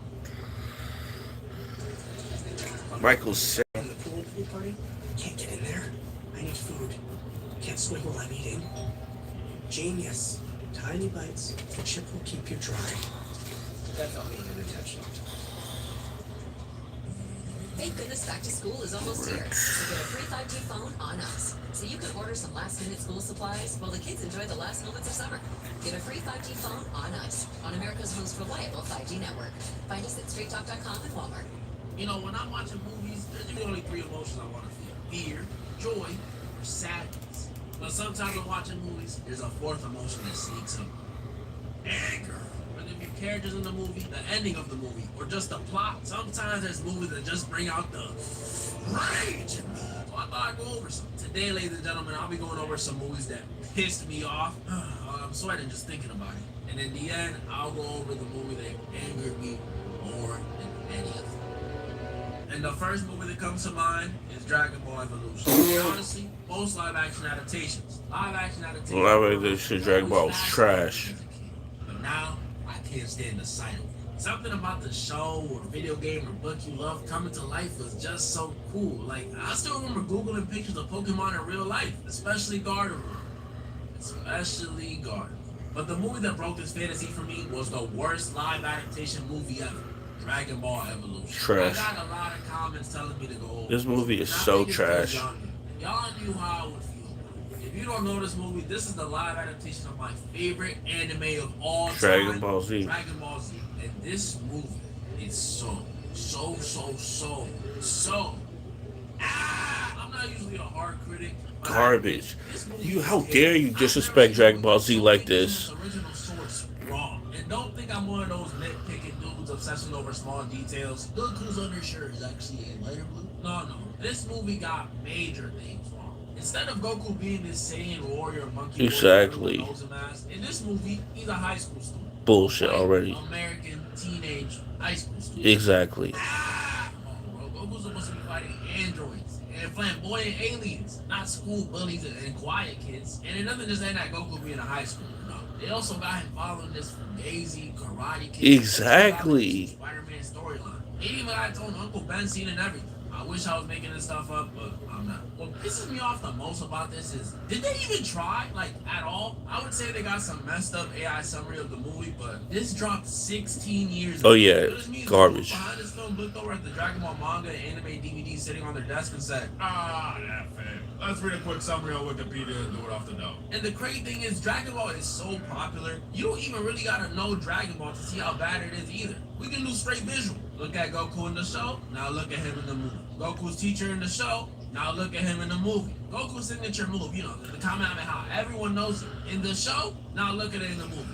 Why is it blue air? They even did one of the coolest villains in the entire series dirty. Piccolo in the show, now look at. Oh that's my not god. Piccolo, bro. They made him light skinned. How y'all gonna make the one green dude light skinned? This movie just hurts at the That's not even the point. He looks terrible. all time. One of the worst rated movies ever. But that's how it is for most live action adaptations. Oh my god. We haven't even watched it till now yet. The anime ones like Death Note, Trash. The Sonic movie, nah, it was good. I can't lie. I still haven't seen that. And the one I have at second worst, the Avatar movie. Still haven't seen that. This movie was cheeks. Who is on? For adaptations, they do piss me off, but it's more like a disappointment. A movie that bugs me a bit more than adaptations, though, is Friday the 13th. This is the first of these movies I'd say I'm a What's wrong pretty with big Friday fan. 13th? I mess with the game heavy, like heavy. I like the whole summer camp killer horror movie vibe, like Sleepaway Camp and Fear Street 1978. Those are some of my Niggas still favorites. gotta And of watch Fear course, Street. I love Jason. Honestly, all the killers from this franchise. Jason, Jason's mom, that one random dude, Jason X. I love them all. With all these positives, what could possibly be pissing me off? The characters. Except Okay. for a few exceptions, these dudes are not only so easy to forget, but these dudes' decisions are so dang stupid. Jason's great at hunting people and stuff. I don't mean to discredit him, but they just be making it too easy for him. If they're not dying because of randomly going to take a piss in the woods, they're dying because they just can't keep it in their dang pants. That's what the I ain't character saying I design wouldn't is, though. I'm only human after. But there's a time and a place. They know they're at That's Crystal Lake. It's also the way they go about it. Like, they'll be in the middle of the woods and hear a scream in the distance. What was that? I don't know. Take your top off to be safe. And this ain't just a Friday issue. This Tommy is Jarvis, one of the weakest characters series. plenty of horror movies got plenty of characters making plenty of stupid decisions that just. It's horror movie logic. It got to be stupid. Got at least one dummy in every one of them. No pun intended. Scream got people refusing to unmask the killer and trying to fit through doggy doors. Like, what are you doing? Same thing with The Ring. Hella dummies. And this one especially gets me mad because who in their right mind is watching a cursed tape that White kills people, no racial. That just flat out ain't smart. And the sad part is, as much as I'm claiming these horror movie characters, some of y'all watching this will do the same things, especially when it comes to The Ring. If this tape dropped today, I know for a I'm not fact watching some it. of y'all watching this gonna be tapping in. And if you're saying it's not me, it's not, no, it's probably you, bro. It's probably you. Don't lie to me. It's you, But JJ. You watch it? horror movie piss me off. You for sure. The parents from a quiet. People. Oh my. In a world where if you make noise, you die. These two not JJ only watched the decided tape. to have a baby, which is one, so irresponsible. They pretty much gave this baby a death sentence. And two, how? How did they manage to get down without making a noise? I need to know. But they also Obviously wasn't that good. Other baby died. A lot of people like to blame Hell their no. daughter for not noticing the kid take the batteries, which is fair. I guess. But me, I blame the parents for not watching their dang kid. You telling me they were walking for how long and ain't looked back once and noticed a toy playing in this kid's hand? Why is he not walking in front of them? Anyway, what is this? Again, Why is he not walking in front of them? Die from making noise. Literally me going, my 23 years on this earth will be over. You can slide with a little negligence in the real world, but in this one, nah. This is why I'm so passionate about telling y'all how I would survive these things, man. These dudes be stupid. Why was he walking in the back for real, I said a while JJ? back ago, I could make a whole video on stupid decisions and horror. And now, before I go over the movie that pissed me off the most, I gotta talk about the type of movie that pisses us off as a collective. Musicals. I hate them. Yeah, he got a point. Them, but if you're asking me, 80% of them are terrible. Unless it's something made by old Disney or like Reese or something. Like old Disney is fine. Especially nowadays. The new Joker movie, that movie was trash. I didn't see that. In the first one. Same thing with the new Mean Girls movie. What? Didn't see that. Just because they sung Jingle Bell Rock in the first one doesn't mean you make the second one a musical. Wicked is another one. Oh my. You know what? Wicked is supposed to be musical though. Don't hit me where we learn the book. I'm gonna just keep my opinion to myself. It was that. Like, obviously the songs were good. I'll never listen to them again, but they were good. But even with good songs, I felt nothing watching this movie. I didn't like it. I didn't hate it. It was just nothing, which might be worse. And then there's the new kid on the block, K-pop diva. I don't know what that I'm late is. to the party, but I got some things I want to say about this movie. And before OG the Mean Girls is classic. calm down, Slick. Hear me out. Now, when I initially saw this movie on my Netflix feed, I was already skeptical. Why are you watching this? About K-pop singers hunting demons and Liza Koshy's in it? What even is this? So after putting it off for a while, I watched it. Me, a musical hater, sat down and watched the musical K-pop Demon Hunters. And if I'm being honest, without sparing any feelings, this movie wasn't bad. It wasn't bad at all. I dare even say I liked it. But there was something that pissed me off. For something that's not normally my cup of tea, it was good. The animation was good with the new Sony Spider-Verse thing going on. The music, bro, outside of New Jeans and that one song from 2K16, I wasn't a K-pop guy ever. But this movie, I mean, I mess with K-pop a little bit, but like, I liked all the songs, but Soda Pop and Golden were the best ones. I think it's all musical stuff. It depends on the music. Even them, I can't lie, they're all likable. It's always my favorite. Only thing I will say that actually pissed me off about this movie, Rumi's adoptive mom. Oh my goodness, she was the worst. Bro, the entire final act could have been avoided if she just sat down Mira and Zoe when they were young and told them, hey, so Ruby's kind of half demon, but she's good, so we good? Boom, situation solved. But yeah, K-pop Demon Hunters, for something I normally don't like, is not bad. The ending did feel a little rushed, but it's cool. Nigga, who came The title is up still with crazy. that? And now, for the movie that Hold pissed up, me bro. off more than Who came up with that? And y'all niggas, JJ, y'all just watching what y'all just watch whatever on Netflix that comes in. It came out on Netflix in June. Did crazy numbers. So y'all just wait till something come out on Netflix, do crazy numbers, and then y'all watch it to judge it yourselves. I'm sorry, I've never heard of this, bro. I don't even be on Netflix like that. Netflix lost me a long time ago. Only time I'm going on Netflix if I have little or nothing to watch, and I'm looking for a TV show like Brooklyn Nine-Nine or Big Time Rush that's been sent to Netflix because it's not on any other platform that I'm trying to watch. We're really out here watching Netflix movies, bro. Did so well they gave it a theater release too. We're really watching Netflix movies like that? Okay, yeah, I got it, dog. I just live under a rock. Yeah, I got it. Not me. I've never K-pop. What I look like watching K-pop, bro? Whatever. I'm not judging like the theme of the thing. I mean, you don't say like it's bad. It's just that's just not my taste. I don't like Cooking.com has musicals. all kinds of stays because some love a rustic cabin, others feel differently. Find exactly what you're booking for. Booking.com, booking So the time. constant cooking. Did they cook two with it guys till in a bad dawn? movie, No. brothers. Now, I need to say this before I start. I love this movie. The cast, the music, the plot, everything. The cast, please go watch it. I made my mom I watch it the other day and she cried. I've Go never seen watch this it. But movie. Derek, I thought this movie pissed you off. Oh, it does. If you've never seen this movie, we follow these two brothers who live two completely different lives. One being Sam, who's played by freaking Toby Maguire, my Spider-Man. boy. Best Spider-Man, no debate. Disagree, I'm smacking. And the other one being Tommy, who's played by Jake Gyllenhaal. I told y'all about this cast. Like most brothers, Sam and Tommy may come from the same parents, but they're different. Sam is a Marine with a happy family. He's got a wife, Grace, aka Padme, aka Natalie Portman, with two daughters, Isabel and Maggie. A house, he has a happy family. While Tommy is a bum. Nah, just kidding. I don't know if he's broke, but he is an ex-convict, so not off to a good start. Point is, Sam good, Tommy unemployed disappointment. But one day, Sam, being a Marine, has to go back on tour to Afghanistan. Which I always thought it was silly how they call going back to literal enemy territory a tour. Like, that doesn't sound war related at all. That sounds fun. And my dad told me at 6 years old, son, I'm going on tour to Afghanistan. I might just sneak in his luggage. That sounds lit. That's not the point, though. Point is, Sam has to go back in the field. And I know how war goes. Before even touching down, Sam's helicopter gets shot down and he is presumed dead. R.I.P. His family gets word of it, and obviously it hits them hard. His parents lost a son, Grace lost a husband, Tommy lost a brother, the two girls lost their father. I Okay. mean, even the people. We lost Spider-Man. Now you're probably like, what's there to get What's angry the what's about, the Derek? what's the This is problem? just sad. After finding out about his brother's death, Tommy decides he has to step up and be there for his nieces. Being an Okay. alcoholic does in fact not pay bills. Oh, that's sweet. So While watching this positive shift in Tommy, I balled my fist a little because I had a feeling where this was going. It starts with Tommy visiting the girls while they make pancakes, then him getting his buddies to repaint their kitchen, then him helping set up Grace's birthday party, then him going ice skating with the girls. okay, so That's where this is going. he's being a good Grace and Tommy uncle. start developing feelings for each other, and even kiss. Bro, this had me fuming on the first watch. Like, how could y'all do my boy Sam But like if he's this? presumed Tommy, that dead is though. your brother. It's in the title. Now we're in diapers together, and you're the younger one? You're making us look bad.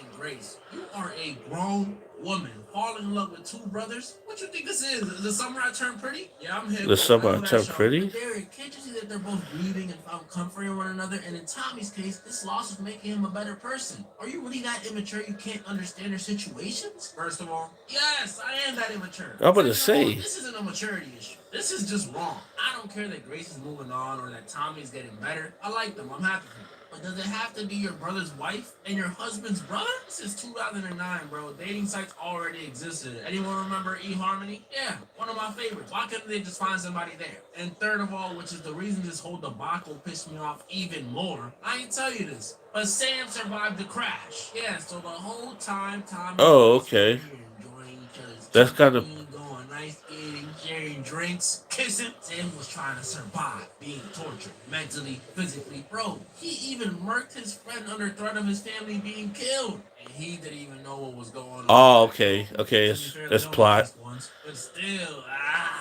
ignorance is bliss. Luckily for Sam, eventually the Marines retrieve him, but damage is already done. When he comes back home, Sam was not the same whatsoever. Like, in Clearly, bed with the shoes on is crazy. And Sam, although going through all that mental torture in Afghanistan, still had his brain at 100% because he noticed what I noticed. He noticed that Tommy and Grace were getting along pretty well.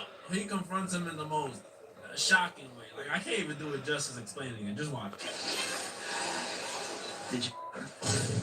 Bro, this has me dead every time I rewatch it. Tommy ended up telling him no, he did not, which is actually the truth. They did not do anything besides kiss from what we saw. But he didn't tell him they did kiss, which still led to an issue. Because since he wasn't clear about this, a small part of Sam still felt like they were hiding something. I mean, their chemistry is undeniable. And all this leads up to the most infamous scene in the movie, the birthday scene. Oh, the birthday scene. So after some feeling guilty and trying to re-enlist and getting rejected, and Sam acknowledging his shift in attitude and trying to get better, if you're wondering how bad his attitude got, he wasn't laughing at his daughter's corny jokes. I know, crazy. We get the birthday scene. okay. Blood pressure's going up, just remember. So everyone's chilling as they celebrate the youngest daughter's birthday, you know. Whole family. Sam, his parents, Grace, Tommy, Tommy's girlfriend, who's clearly some form of cover-up, and the two daughters, Maggie, the birthday girl, and Isabel. Like I said, everyone's chilling, enjoying each other's company, until Isabel, for no reason, starts taking Maggie's dog. Sam tells her to stop, you know, it's kids doing kid stuff, so he just tells her to stop. But then Isabel takes another one of Maggie's dogs. So Sam tells her to stop again. But this time, Isabel didn't just sit there in silence. She starts saying, Maggie always gets everything, and I didn't get anything for my birthday last year. And you were in stupid Afghanistan. Ooh. That's But it crazy. gets worse. As little Isabel starts crying, and yo, shout out to the actress, by the way. She pisses me off, but love her. Little Isabel starts crying, so she grabs a balloon and just starts messing. You know, doing that annoying sound when you rub on it and squeeze it. Ugh. Just being a bad kid. Sam again tells her to stop. But she keeps going, at this point, doing it on purpose. So Sam has, enough! Pops the balloon. And this is where it all went downhill. This little girl, Isabel, tells Sam, couldn't you just have stayed dead? Oh! Hold on, That's crazy. you're just mad mom ran to see Uncle Tommy. Isn't that mom and Uncle Tommy have sex all the They time? do? That's crazy. Oh my god, I'm locked in now. You said, remember her being on Little Girl Max on Wizard Way Place? I do remember that. You said Walking Telltale Season 3 Type B. That's exactly what this is. I'm wondering where I'm feeding this from. This is literally Walking Dead Season 3 energy. It's literally the same except for. Yeah, no, it's the same. Except for Tobey Maguire, what was it like? What was it? In it was Zombie Apocalypse, and that's this is a crazy movie plot. I saw clips of this, bro, on YouTube, but I never knew what was really going on, bro.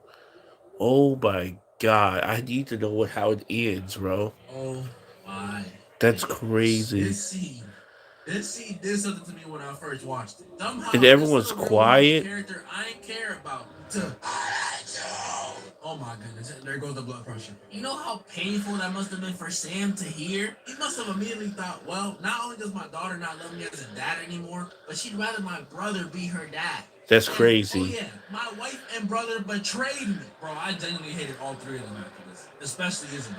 There was no need to do all that. Shout out to Baby Madison. But Derek, she's just an angry kid. First of all, I don't know.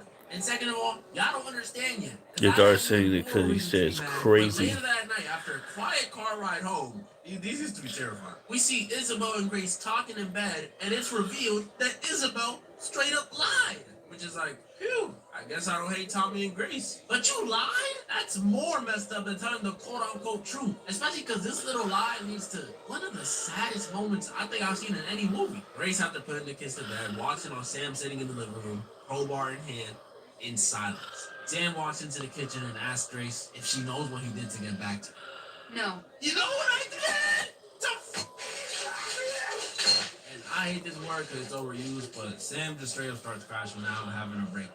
Bringing up Grace sleeping with Tommy, which we know didn't happen. Still asking her, do you know what I did? Telling her how much he loves her. I don't lie, when I watched this, I teared up, y'all. This is sad. Tommy walks in and hugs him, which almost works until it doesn't. And while Sam is pressing Tommy for all the quote unquote things he's done behind his back, he hears the cops outside and it gets sad. Sam goes out there and pretty much just tries to make the cops pack him up. Gun in hand, shooting in the air, telling them to do it. This was some sad That's stuff. crazy. Tommy eventually tells the cops to cool it and he uses the power of brotherly love to defuse the situation. I'm sorry, but I can't help but say it. If Sam wasn't a war hero and he was a few shades darker, this movie's ending would have been darker. The movie ends with Sam being hospitalized and him and Tommy and Grace being in good graces. And For him real? telling Grace what he did to get back to her and the family. Kill his friend. Like I said, this movie pissed me off, but man, This shit dark. it's sad. Tom And Gar's it's a great okay. actor. Let's He's cool. not blame Isabel and Tommy and Grace. I know it's all stemming from the war. That's what this movie's about. The consequences of war. So I hope this taught y'all that not all movies that make you angry are necessarily bad. Sometimes they just make you emotional. Not you, though. That was pretty much all the movies I wanted to go over this time. Yeah, I said this time because there might be a part 2. Comment down below some movies that pissed y'all off. And also, I'm doing a part 3 for movies I thought were weird. Where I watch the weirdest movie sent in by you guys and give you guys my opinion. So Okay. comment down below some movies, or even easier, send them in on my IG or on my Discord. Now, let's see if you guys can one up what y'all did last time. And moral of the story? This has got cool videos, bro. I respect it. I can respect it. I can respect it. Tom McGuire. Hey, that Brothers movie sounds like that sounds like a fire. That sounds like fire. That sounds like fire storytelling. You know what I'm saying? The season 3, Walking Dead. It's fire storytelling. You need drama and conflict like that, dude. I'd be pissed if I was Tom McGuire character and I did all that to get back to my family, bro. Was tortured and everything. And think of, bro, you're sitting there cold in prison, getting tortured, fingers probably getting broke. All you thinking is, I gotta get back to my wife and kids. I get back with my kids. You don't want to die. You just over here holding it in your body, in your bones. I gotta get back to my kids. That's all you care about. And then once you get back, you find out, bro, she got close to your brother, your blood, of all people on Earth. How long was he gone for? Like a year or something?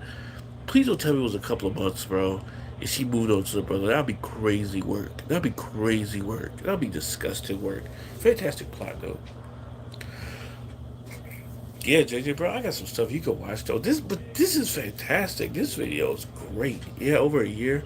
Okay, I mean, presumably he's dead over a year, but it's not. I mean, getting close. I mean, yeah, yeah. I can see that. You know what I'm saying? You think you're dead. You know what I'm saying? Yeah, I could never do that. Me personally, not in real life. Hell no. Me personally, you know what I'm saying? If something happened to my actual brother in real life, yes, I go take care of my nephew, bro. I'm not gonna get close to my sister-in-law like that. Are you crazy? I'm not gonna get close to my sister-in-law to that point where we feel no, bro, no. That's crazy work. Y'all got too much loyalty. I'll be in the back of my mind thinking, yo, this is my brother's wife. Like I was there for the wedding, bro. I saw they vow. Like, were you tripping? Nah, bro. Nah, bro. Nah, bro. My mental state couldn't handle that. I just be personally, that's just not gonna be me, bro. But yeah, bro, I got fire stuff, JJ, bro. Keep watching, you know what I'm saying? Stuff like this, bro. You know what I'm saying? I got some fire stuff. They got anime, bro. I was thinking about this anime earlier today when I woke up. You gotta check out this anime. I'm gonna tell you what it's about. It's really good, bro. I'm gonna tell you. I'm gonna see you. You don't have Android because there's an app I'm using to watch the anime, but maybe it's a website you can use. Uh, I'll see you a link to it. You can probably watch it through websites. But this anime is called The Dreaming Boy is a Realist. Okay, it's like one of those standard 12 episode animes. I think this was 12 or it's 26 episodes. It's like 23 minutes long episodes. There's no ads to this website, whatever. The point is, the name of the anime is called The Dreaming Boy is a Realist. It's one of the greatest animes I didn't watch. It's really good, bro. It's about this boy, and he's like obsessed with this girl, bro, and obsessed like not in a crazy, creepy, stalkerish way, like he's trying to like murder her. okay, it's still obsessed. It's not good, but he's obsessed with this girl, right? He likes her. He's in love with her, right? Because she was so nice to him in the past, and pretty much he's in love with this girl. He's so in love with her. It's like he's like in high school, and he's so in love with her to the point that everyone in the school knows that he's in love with her. He asks her out all the time. She always rejects him, and everyone knows like it's that's all he does. He has like this like literally everyone that's what he's known for. Like he like it gets rejected in front of everybody. He still asks his girls out, and say he looks for her and he tries to be with her. So one day, bro, at the beginning, like episode one, he's walking, he's trying to chat this girl up and get it, ask her out, bro. And as he's like, getting turned down, bro, this soccer ball, bro, it gets kicked near his face. Like he gets like a soccer ball comes near his face and his life flashes before his eyes. And like the universe, like he sees not like this universe, but he sees like his life flash before his eyes. He's like, what am I doing? And pretty much the entire anime is him like, yo, I back. He just backs off this girl, bro. He stays away from her. He builds himself up. He gets hobbies. Say he just does everything he can to stay away from this girl. Pretty much, like leave her alone and try to move on past her because he realizes, hey, this girl's never gonna love me. Or like feel for me like the way I care about her or care about her. And that in turn makes her realize he was always by my side. When she leaves and stuff, like it bothers her because he was always there. He was always flirting with her. He was always complimenting her. He was always doing so much to be around her that she realizes I don't have it there. He's not there no more, bro. And you go watch the anime. I don't want to tell you everything. You go watch the anime. She's not like a character where she's like a mean character like that. It's so good, bro. Just so like how say a dude can develop and just like find hobbies and just be on your own and do your own thing and later how it comes to catch his on and stuff like that. The Dreaming Boys are real. It's fantastic anime, bro. Fantastic anime. I'm talking about, bro. That dude was he's so head over heels in love with this chick, bro. When I tell you when that soccer ball almost hit his face, he completely changes, bro. He just everything stops. He's like, you know what? I've been obsessively asking you out nonstop for the longest now, and this is weird. I'm gonna leave you alone. You know what I mean? I don't know why. I need to stop bothering you. You need to live your life. And everybody is weirded out. Everybody knows that he's like, this is what he's known for. Asking this one girl out. They're like, you're not gonna ask a girl out today? And he's like, nope, I'm just gonna live my life. And they're like, what? Like this can't be real life. They're like, bro, the sun's about to freeze over. This guy, he's not acting it out. He's not being like all over obsessive. It's just funny. It's funny. It's a good anime.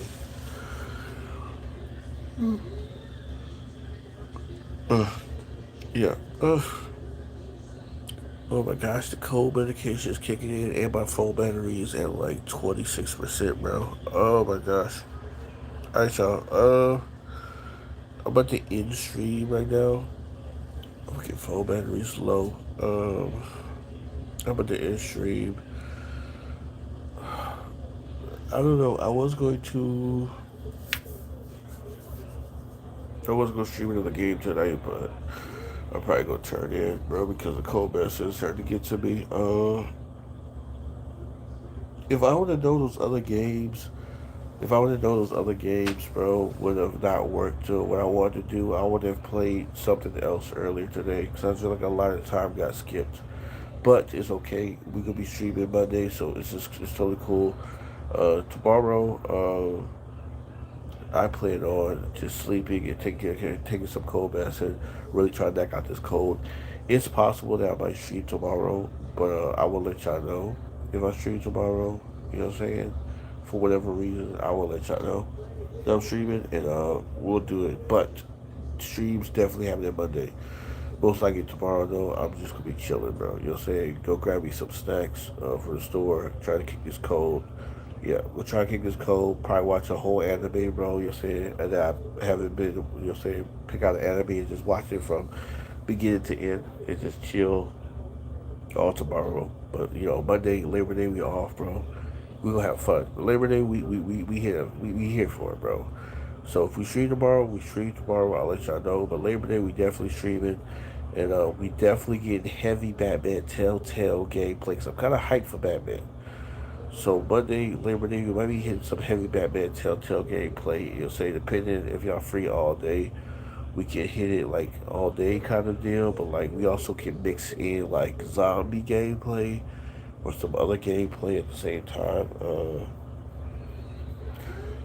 Yeah, but we definitely get on Batman heavy because I'm kind of locked in now, bro. I'm kind of locked in to see what's gonna happen, bro.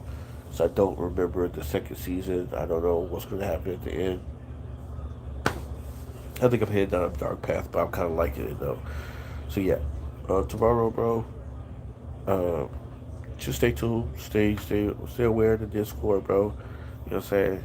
Yeah, I might send an announcement saying I feel like streaming, or I might message you saying I feel like streaming, and just be prepared at any time. Say other than that, if I don't, I will see you on Monday with it. But anyways, bro, it's time for me to get some rest. That NyQuil is kicks in strong, dude. And Jesus, bro. I really hope I get over this cold at least by the end of tomorrow. So I'm really trying to get knocked out by like time I go back to work Tuesday, but I really don't want to have it Monday either. I can't even taste nothing because my nose is messed up, y'all.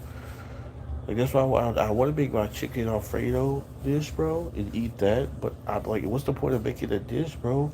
If I can't taste nothing, you just eating food just to cure hunger problems. It sucks.